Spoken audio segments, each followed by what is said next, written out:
Absolutely, Kai. They want to emphasize that the MDE does not have the authority to tell the CSX terminal that you can no longer operate. Instead, they have the authority to require the facility to control the pollution. Now, they did put out this new draft for the permit renewal, and I want to emphasize it is a draft, nothing final yet. And they did put protective measures in there after hearing from the community, which, again, they're in the public commenting period right now. We saw that kickoff in this church behind me tonight. It was a packed room full of people ready to have their voices be heard.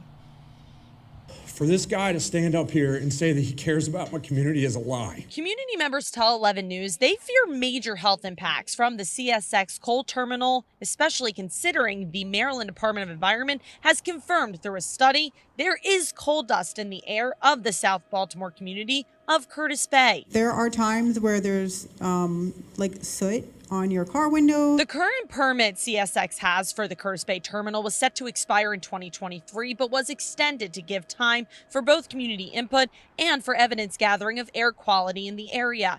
In August, the MDE issued a draft permit so the public could give feedback. MDE says that feedback is why they included protective measures like a physical barrier to stop dust from reaching the community in the draft.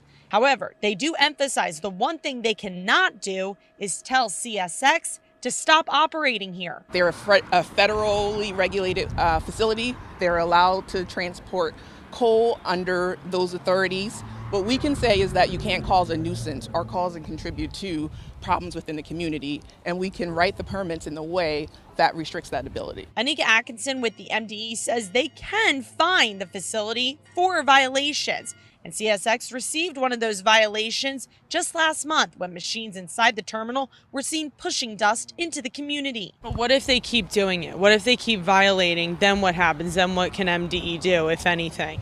Right. Continuous violations leads to stricter compliance and enforcement actions. CSX said tonight they are investing millions of dollars to replace diesel locomotives with zero-emission battery ones, and that they've already upgraded their water system to spray rail cars off as they enter the facility to try and suppress the dust. CSX is committed to reducing our carbon footprint, and we are making significant investments in South Baltimore to that end.